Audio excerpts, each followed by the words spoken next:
আমাদের ফাইনাল আউটপুটের ফাইলটা এখানে একটা নির্দিষ্ট নামের ফোল্ডার থাকবে, জব 1 এর ভিতরে থাকবে, জব 2 এ থাকবে, 3 এ থাকবে, আলাদা আলাদা থাকবে। তো জব 2 এ যদি থাকে এক্সেল এর, এটা জব 2 এর ভিতর থাকবে। আমরা যদিও জব 2 এর ভিতর এখন রাখি না, এখন চেক করার উদ্দেশ্যে, অথবা রেখেই দেই।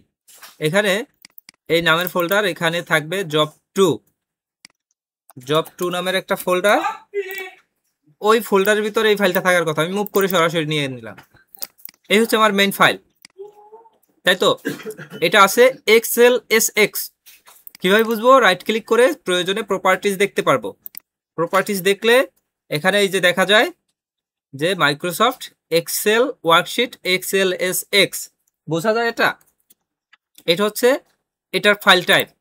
এটাকে এক্সএলএস ভার্সনেও সেভ করতে বলতে পারে, সিএসভি ভার্সনে সেভ করতে বলতে পারে, পিডিএফ করতে বলতে পারে।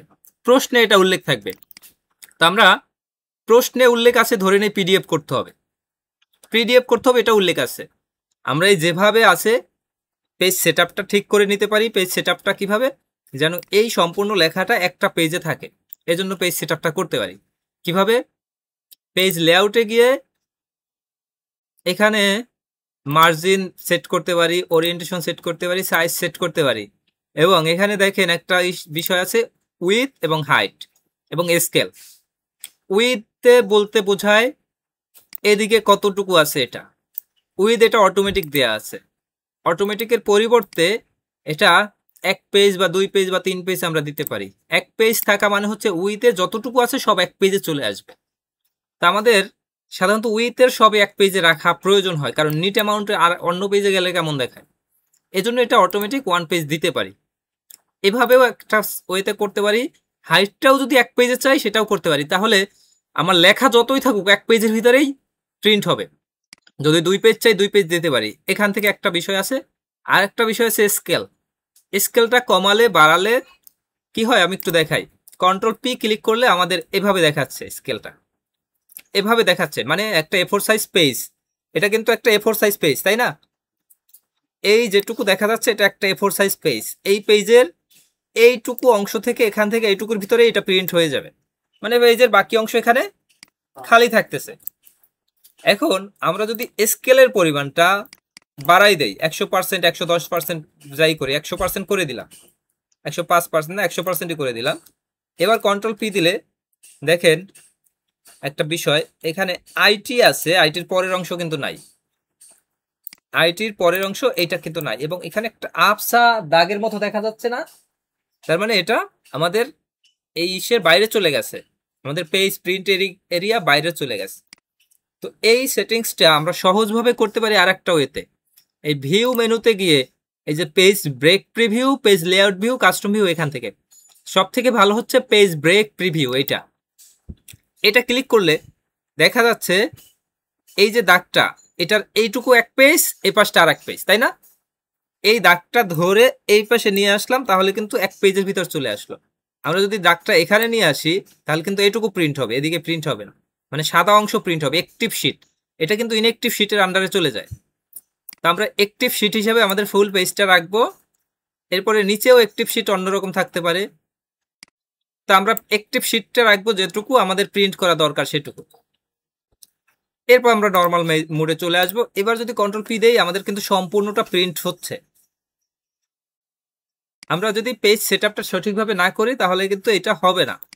তো এই যেটুকু হয়েছে এনাফ।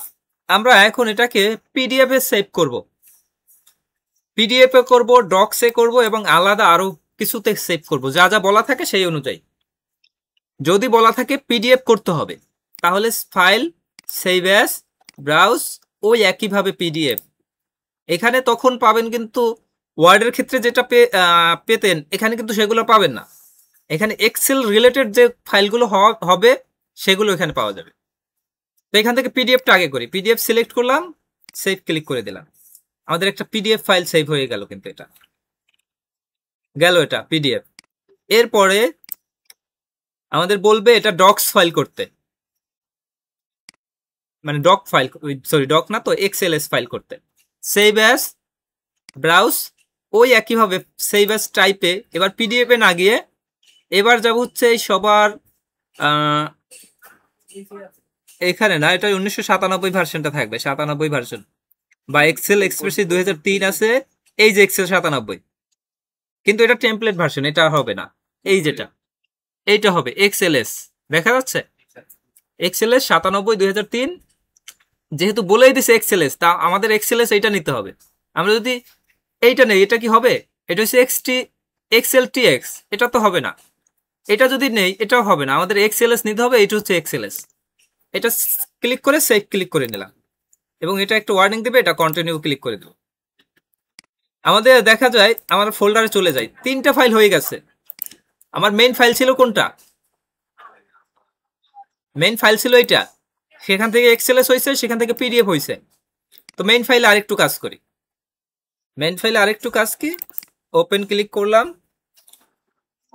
এখানে বললো যে এই সেম ওয়ার্কশিটের মধ্যেই, মানে ওয়ার্কবুকের মধ্যেই একটা ওয়ার্কশিট তৈরি করতে হবে, এটাকেই কপি করতে হবে। কন্ট্রোল চেপে ধরে এই নিচের শিটটাকে একটু টেনে ডান পাশে ছেড়ে দিব, কপি হয়ে গেল। এটা কিন্তু শিট কপি হয়েছে। আবার যদি না বুঝি ডিলিট করে দিলাম শিটটা, রাইট ক্লিক করে মুভ অর কপি, এখান থেকে ক্রিয়েট কপি এবং মুভ টু এন্ড ক্লিক করে ওকে। এভাবেও কিন্তু কপি হচ্ছে, বুঝতে পারছেন? তো কপি যেটা হয়েছে, এটার নাম দিব ফিল্টার। এটা বলছে যে শিট নেম হবে ফিল্টার, দিলাম শিট নেম ফিল্টার। এরপরে বললো যে হেডার রো যেটা, এটাকে ফিল্টার করতে হবে। হেডার রো সিলেক্ট করলাম, এই হেডার রোটা সিলেক্ট করলাম। সিলেক্ট করে ফিল্টার মেনু কোথায় থাকে জানি? ডাটা মেনুতে। এই যে ডাটা মেনুতে আসলে এই যেটা দেখতে পাওয়া যায়, এটা হচ্ছে ফিল্টার। ফিল্টারের একটা শর্টকাট কি আছে, আমরা এটুকু সিলেক্ট করে কন্ট্রোল শিফট এল ক্লিক করলে ফিল্টার চালু হয়ে যায়। কন্ট্রোল শিফট এল, আবার কন্ট্রোল শিফট এল ক্লিক করলে ফিল্টার অফ হয়ে যায়। আমরা একটু এটা অন করার সময় ফিল্টারের দিক লক্ষ্য করি, ফিল্টারটা কেমন হয়। কন্ট্রোল শিফট এল, কন্ট্রোল শিফট এল, মানে অন করলে এটা অন হয়, আবার অফ করলে অফ হয়ে যায়। তার মানে ব্যাপারটা হলো এইটুকু সিলেক্ট করে যদি এটাই ক্লিক করি, তাহলেও ফিল্টারটা অন হয়ে যাবে। তো এখন ফিল্টার অন হয়েছে। ফিল্টার অন হওয়ার পরে এটাও বলে দিল যে ডেজিগনেশনে শুধু গ্রেড 2 রাখো। তাহলে ডেজিগনেশনের এই অ্যারো সাইনে ক্লিক করে সব টিকটা উঠিয়ে দিয়ে গ্রেড 2টাকে স্টিক রেখে ওকে ক্লিক করবে। তার মানে এখন আমরা যাদের দেখতে পাচ্ছি সবাই গ্রেড 2 এর ব্যক্তি। এই যেভাবে আছে এভাবে সেভ ক্লিক করে বের হয়ে আসি। তো এই মুহূর্তে আমার 3টা ফাইল আছে, একটা পিডিএফ, একটা এক্সএলএস এবং আরেকটা হচ্ছে আমার এক্সএলএস এক্স। এই ফাইলটার ভিতরে গিয়ে দেখি একটা হচ্ছে আমার কাজ করা ফাইল, এটার নাম যদিও থাকবে বুক 1, তাই না? বুক 1 থাকে না শুরুতে, এটাই নাম থাকবে। এটা যদিও চেঞ্জ হয় না, এটা আমি চেঞ্জ করেছিলাম। যাই হোক, এই বুক 1 থাকবে। ফিল্টারটা আবার ডিলিট করে দিই, আবার একটু দেখাই। এই বুক 1 আমরা এখানে কাজ করেছি সবাই। এখানে নর্মালি কাজ করার পরে এই বুক 1টাকে কন্ট্রোল চেপে ধরে সামনে নিয়ে আসলে কপি হয়, এটা একটা শর্টকাট ওয়ে। আর একটা ওয়ে হচ্ছে এই বুক 1 এ রাইট ক্লিক করে মুভ অর কপি, এটা টিক দিয়ে ক্রিয়েট কপি ক্লিক করলে আরেকটা কপি হয়। এখন 2টা কপি হয়েছে, একটা এদিকে একটা এদিকে। এই কপিটা যদি এই পাশে নিতে চাই, টান দিয়ে এপাশে ছেড়ে দিব, এটা এপাশে টান দিয়ে নিয়ে ছেড়ে দিব, এটা এপাশে চলে আসবে। এটা টান দিয়ে এপাশে নিয়ে ছেড়ে দিব, এপাশে চলে আসবে। এটা কি পারবো? এটা অনেক সময় প্রয়োজন হয় না, এই পাশে এটা থাকুক, এই পাশে এটা থাকুক। এখন এটার নাম আমরা ফিল্টার করে দিব, নাম দিব ফিল্টার। আমাদের যদি শীটের কালার চেঞ্জ করতে বলে, শীটের কালারটাও চেঞ্জ করা যায়। এখানে এই বুকটাকে যদি গ্রিন কালার দিতে চাই, রাইট ক্লিক করে এটি ট্যাপ কালার গ্রিন দিয়ে দিলাম, অন্যটায় গেলে গ্রিনটা বোঝা যাবে। এর ফিল্টারটাকে রেড কালার দিতে বললো, ফিল্টারটা রেড কালার দিয়ে দিলাম, ফিল্টারটা রেড কালার হয়ে গেল। এই ফিল্টারের হেডার রো সিলেক্ট করে ফিল্টার অন করতে হবে, কন্ট্রোল শিফট এল, অন হয়ে গেল, কন্ট্রোল শিফট এল, অফ হয়ে গেল। এভাবে অন করা যায়, চাইলে সম্পূর্ণ সিলেক্ট করেও ফিল্টার অন করা যায়। তো ফিল্টার অন করার ক্ষেত্রে সম্পূর্ণ সিলেক্ট করার একটা উপকারিতা আছে। যেমন আমরা কাজ করতে করতে একটা সময় দেখলাম এখানে একটা গ্যাপ আছে, ঠিক আছে, একটা গ্যাপ রয়ে গেছে। এখন আমি শুধু এটুকু সিলেক্ট করে কন্ট্রোল এল শিফট এল ক্লিক করলাম, ফিল্টার হয়ে গেল। অথবা এইটুকু সিলেক্ট করে ডাটা মেনুতে গিয়ে ফিল্টার অন করে নিলাম। এই ফিল্টার যেটুকু হয়েছে এটা যদি গ্রেড টু সিলেক্ট করি, বা গ্রেড 2 সিলেক্ট করি, গ্রেড 2 এখানে থাকবে। কিন্তু নিচেরটা গ্রেড 3 রয়ে গেছে, তার মানে এটুকু ফিল্টার হয়নি। হয়েছে ফিল্টার? এটুকু ফিল্টার হলে এখানেও গ্রেড 2 থাকার কথা ছিল না? তো এই যে ফিল্টারটা হয়েছে, এই ফিল্টারটা হয়েছে শুধুমাত্র এই টেবিলটুকুতে, নট এটুকু। তো আমরা ফিল্টারটাকে একটু অফ করে দেই। এবার যদি একটু দেখি সম্পূর্ণ সিলেক্ট করে এবার যদি ফিল্টার অন করি, এবার দেখেন একটু ডেজিগনেশনে ক্লিক করে শুধু গ্রেড 2টা রাখলাম, এবার কিন্তু গ্রেড 3টা চলে গেছে, গ্রেড 2টা রয়ে গেছে। ওই যে শিটটা ওটা ব্ল্যাঙ্ক শিট হিসেবে এখানে দেখাচ্ছে, ব্ল্যাঙ্ক শিট। টোটাল যে কটা শিট আছে তার সাথে ব্ল্যাঙ্ক শিট বলতে একটা ব্যাপার আছে। যদি এটা আবার ডিলিট করে দেই, এখন ডেজিগনেশনের ভিতর ব্ল্যাঙ্ক শিটের অপশনটা নাই। তো এই হচ্ছে ফিল্টারের ব্যাপার। ফিল্টার কিভাবে করতে হয় সেটা দেখলাম, শিট নেম কিভাবে চেঞ্জ করতে হয় এটা দেখলাম, শিট কালারটা কিভাবে করতে হয় এটা দেখলাম। এরপর একটা জিনিস একটু দেখে নেই, এটা যদিও প্রয়োজন এখানে নাই। এই যেমন ধরেন বুক 1টা কাজ করলেন, বুক 1টা আপনি কাউকে দেখাতে যাচ্ছেন না, রাইট ক্লিক করে এখান থেকে করে দিলেন হাইট, সেভ ক্লিক করে দিলেন, ফাইল ক্লোজ করে দিলেন। এবার এই যে 3টা ফাইল আছে আমাদের, 3টা ফাইলের এই ফাইলটা ক্লিক করলে আমরা কিন্তু ফিল্টারটা পাবো, বুক 1টা পাচ্ছি না। ওটা কোথায় আছে? হাইড হয়ে আছে। রাইট ক্লিক করলে আনহাইডের অপশন পাবো, যে কয়টা হাইড থাকবে সেটা সিলেক্ট করে ওকে ক্লিক করবো, আনহাইড হয়ে যাবে। তো হাইড আনহাইড এখান থেকে করা যায়, রিনেম করা যায়, ডিলিট করা যায়, ইনসার্ট করা যায়, আর কি করা যায়, প্রোটেক্ট শিট একটা ব্যাপার আছে। এই প্রোটেক্ট শিটটা খুব ইম্পর্টেন্ট কাজ করে, অনেক ক্ষেত্রে অনেক প্রয়োজন হয়। প্রোটেক্ট শিটের পরে ট্যাব আছে, এরপরে হাইড আছে, সিলেক্ট অল শিট আছে। এই প্রোটেক্ট শিটে এরপরে আছে একটা অপশন ভিউ কোড। এখান থেকে যে কাজটা, এটা হচ্ছে কোডিং এর কিছু কাজ করা যায়, যেখানে দেখেন আমার অনেকগুলো কোডিং এর কাজ করা আছে। তা আপনাদের এই কাজ দেখানোর কোনো প্রয়োজন নাই, এই কাজ তো সম্ভব না। এটা হচ্ছে Microsoft visual basic. Visual basic তো এখন পর্যন্ত নাম শুনেন না আপনারা, তাই না? এক্সেলেরই একটা অংশ মাইক্রোসফট ভিজুয়াল বেসিক। তো যাই হোক, এটা আপনাদের প্রয়োজন হবে না, এটা আমি ক্লোজ করে দিই। ভিজুয়াল বেসিক আমারও এখানে প্রয়োজন হয় না, আর এটার কাজ, কোডিং এর কাজ আমরা তেমন কেউ জানিও না। তো মূলত যে কাজটুকু এটুকুই করতে পারবো না সবাই। আনহাইড করে নেই, একটু আগে হাইড করার পর সেভ, আনহাইড করার পর সেভ করে নিই, যে কারণে দেখায়নি। এখানে ডেজিগনেশন সিলেক্ট অল করে যদি গ্রেড 1টা বাদ দিতে চান তাহলে দেখেন গ্রেড 2 এবং 3টাই শুধু দেখাবে, গ্রেড 1টা এখানে নাই। যদি সব বাদ দিয়ে শুধু গ্রেড 1টা রাখতে চান তাহলে ওটাই দেখাবে, আর যদি সব ঠিক দিয়ে দেন তাহলে ওভাবে দেখাবে। এখন যদি শর্টিং করে সব থেকে বেশি যে অ্যামাউন্ট যার তাকে আগে রাখবেন, এটা করতে চান, তাহলে এই ফিল্টারের অপশন থেকেও করা যায়। ফিল্টার অপশন থেকে এই যে অপশনগুলো আছে, short largest two smallest click করেন, দেখেন সবার বেশি বেতন যার তারা উপরে চলে আসছে, কম বেতন তারা নিচে চলে গেছে। এরপরে এমপ্লয়ি আইডি ধরে শর্ট মানে ফিল্টার করা যায়, ফিল্টার করার বিভিন্ন অপশন আছে। এই হচ্ছে কাজ, বুঝতে পারছেন? এটা নিয়ে আর সমস্যা হবে? প্রশ্নে থাকতে পারে এই ফিল্টার করতে হবে, হেডার করতে হবে, এটুকুই। তবে এটা যদি অন্য সব যদি করেন আর এটা যদি নাও পারেন সেক্ষেত্রে এটুকু স্যার পাবেন। তবে আমরা জেনে নিলাম কিভাবে করে, সমস্যা তো হবে না আর। বেসিক ওয়েজেস, আচ্ছা এটা আবার ভেঙে ভেঙেই দেখাই।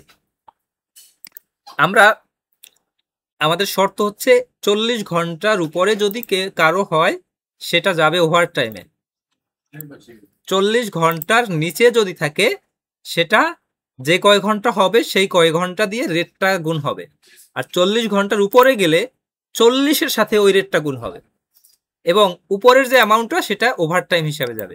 এটা তো আমরা প্রশ্নে বারবার দেখানো ছিল, প্রশ্নে এটাই আছে, এটা আমরা জানি। এখন আমরা একটু চেক করব রেটের ব্যাপারটা। রেট আমাদের গ্রেড 1, গ্রেড 2, গ্রেড 3 প্রত্যেকটার জন্য আলাদা আলাদা রেট, ঠিক আছে?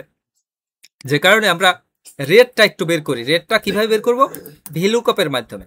ভিলুকআপে লুকআপ ভ্যালু দেব, যেহেতু ডেজিগনেশনের উপর রেট, এই কারণে ডেজিগনেশনের উপর রেট দিয়ে টেবিল থেকে টেবিলটাকে সিলেক্ট করে নিব, লক করে 2 কলাম 0 ব্র্যাকেট ক্লোজ। এই যেটা এটা বের হলো কি আমার শুধু রেট, গ্রেড 1 এর ক্ষেত্রে কেমন রেট, গ্রেড 2 এর ক্ষেত্রে কেমন রেট, গ্রেড 3 এর ক্ষেত্রে কেমন রেট, এই রেটটা বের হলো শুধু এখানে। এটুকুর কাজ হচ্ছে রেট, ঠিক আছে? এটা সবাই বুঝি, সবাই জানে। তো আমি এটুকুকে কন্ট্রোল এক্স ক্লিক করে আমি আমার কিবোর্ডের ভিতর বা আমার মাউসের ভিতর রেখে দিলাম, ঠিক আছে? ওটা এখন এমন জায়গায় আছে আমি যেখানেই পেস্ট করবো সেখানে পেস্ট হয়ে যাবে। আমরা যদি এখানে পেস্ট করি এখানে পেস্ট হবে, এখানে পেস্ট করলে এখানে পেস্ট হবে, যেখানে পেস্ট করবো সেখানেই পেস্ট হবে। এটা কি হলো, আমার কিবোর্ডের ভিতর আমার রাখা হলো বা মাউসে রাখা হলো। এটা তো সবাই বুঝি, আমি এখানে পেস্ট করলে এখানে পেস্ট হবে, যেখানে পেস্ট করবো সেখানেই পেস্ট হবে। এটা তো সবাই বুঝি, তাই না? এখন আমরা মূল সূত্রে আসবো। ই ব্র্যাকেট ওপেন, লজিক্যাল টেস্ট, এই সেল যদি গ্রেটার দ্যান ইকুয়াল 40 হয়, গ্রেটার দ্যান 40 হয়, যদি 40-এর বেশি হয় তাহলে কি হবে? তাহলে রেটের সাথে 40 গুণ হবে, কারণ 40-এর বেশি হলে আমরা 40-এর বেশিটা নিব না, তাই না? 40-এর বেশি নিব না, তখন গুণ করব রেটের সাথে। এই কন্ট্রোল ভি ক্লিক করে আমরা রেটটাকে দিয়ে দিলাম, এই হচ্ছে আমার রেট, রেট গুণ 40, বুঝছি? এটা কমা, যদি 40-এর কম হয় তাহলে রেট গুণ এই সেলে যে ভ্যালুটা থাকবে সেটাই হবে, ব্র্যাকেট ক্লোজ এন্টার। আমার কি প্রত্যেকের জন্য সঠিক রেজাল্ট দিছে? এইখানে ধরেন 30 দিল, তার কিন্তু 30 ঘন্টার সে তার রেজাল্ট আসছে। এখানে যদি 50 হয়, এই 60 হয় তাতেও 6000, 50 হয় তাতেও 6000, কারণ সে গ্রেড 1-এ 150 টাকা রেটে আছে। 40 ঘন্টায় তার হয় কত? 6000 টাকা। 39 ঘন্টায় তার হয় হচ্ছে 5850। 41-এও 6150 হওয়ার কথা, কিন্তু তার 6000 পর্যন্ত দেখাচ্ছে, ওই 150 আর দেখায় নাই, কারণ আমরা বলেছি 40 ঘন্টা পর্যন্ত কাউন্ট করবে, তাই না? আমার বেসিক ওয়েজের শেষ, এবার আসবো ওভার টাইমে। ই ব্র্যাকেট ওপেন, লজিক্যাল টেস্ট কি, এই সেল গ্রেটার দেন যদি 40 হয়, কমা 40-এর বেশি যদি এই সেলে থাকে, তাহলে তো যেটা থাকবে অবশ্যই এই সেল থেকে সেটা 40 বিয়োগ করলে একটা নির্দিষ্ট ভ্যালু পাবো, ওই ভ্যালুর সাথে গুণ হবে 200, কমা যদি 40-এর কম হয় তাহলে তো কিছু চাই না, তাহলে 0 চাই, 0 ব্র্যাকেট ক্লোজ। কোনটা এটা ভ্যালুকাপ কেন?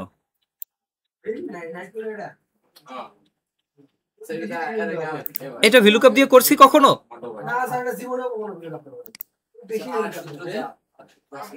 এটা আর কোনো সূত্র না, এই একটা সূত্রই সবসময় করছি। আমরা একটু আরো একটা বিষয় নিয়ে আলোচনা করি। এক্সএলএস, পিডিএফ, এক্সএলএসএক্স, তিনটা বিষয় আছে আমাদের। এর পাশাপাশি চাইতে পারে একটা সিএসভি ফাইল লাগবে, যেটা সিএসভি ফাইল করো, এক্সএলএস করো, পিডিএফ করো, এবং যেটা আছে এটা তো থাকবেই। তার মানে কি আরেকটা ভার্সন বাড়লো নাকি? কি বাড়লো? CSV file. সিএসভি ফাইলের ফুল ফর্ম আছে, সিএসভি ফাইল প্রত্যেকটা জায়গায় প্রয়োজন হয়। সিএসভি ফাইল সম্পর্কে একটা সময় যখন আপনাদের ধারণা হবে তখন বুঝবেন এটা কি। সেই ব্যাচ যাব, ব্রাউজার যাব, এই যে ফাইল আস টাইপ এটা সিলেক্ট করব। এখানে কি কি আছে একটু দেখে নেই, একটু একবারে এক নজরে সব বুঝে নেই, একটু জুম দিয়ে নেই তাহলে একটু ভালো বুঝবো। টাইপগুলো একটু দেখবো, ঠিক আছে, এক এক করে।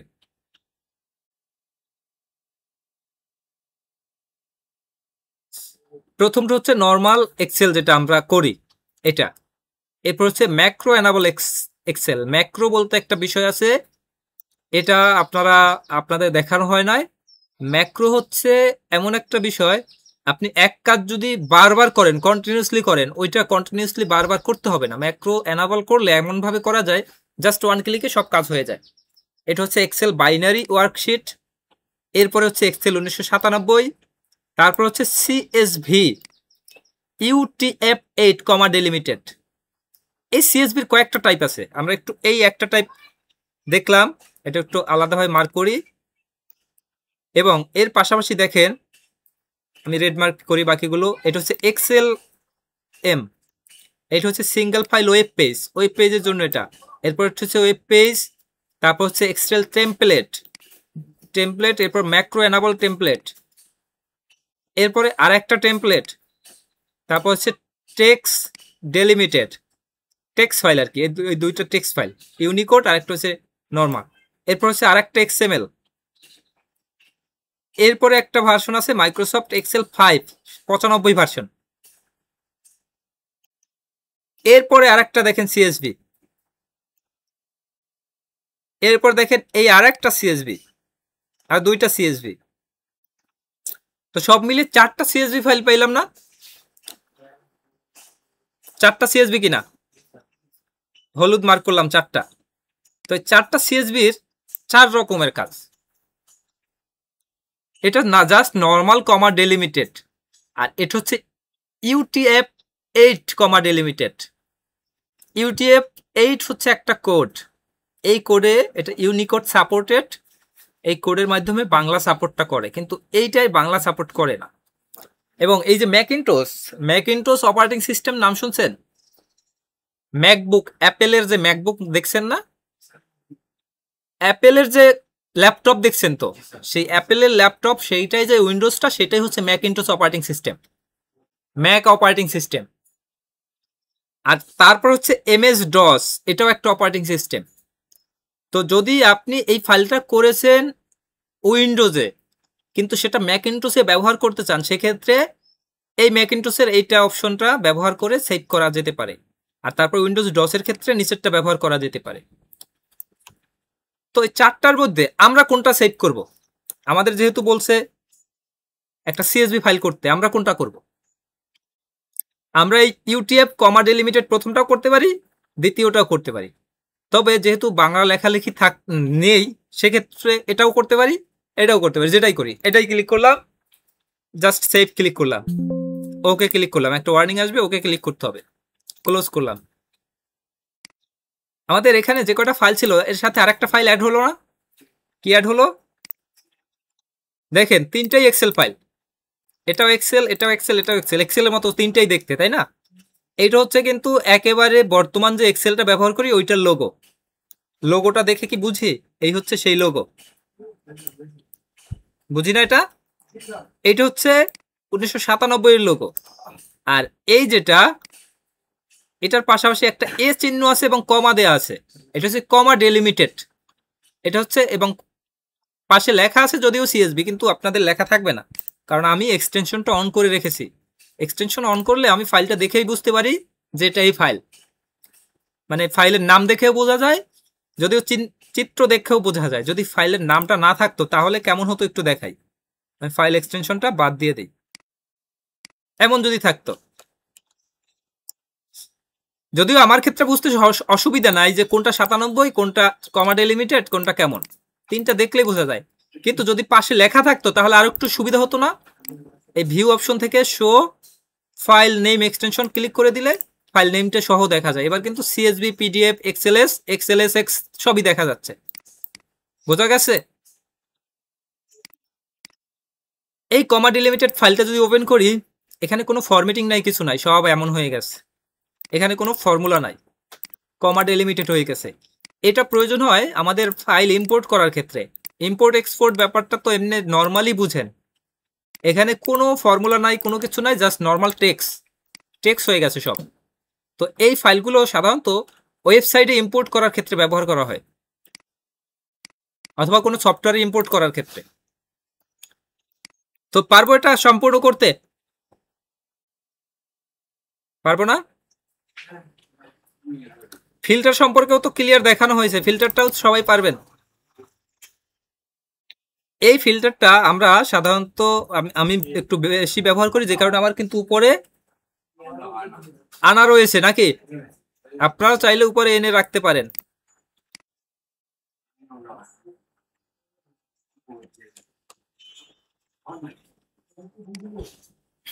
আচ্ছা, আর কি দেখাবো বলেন একটু।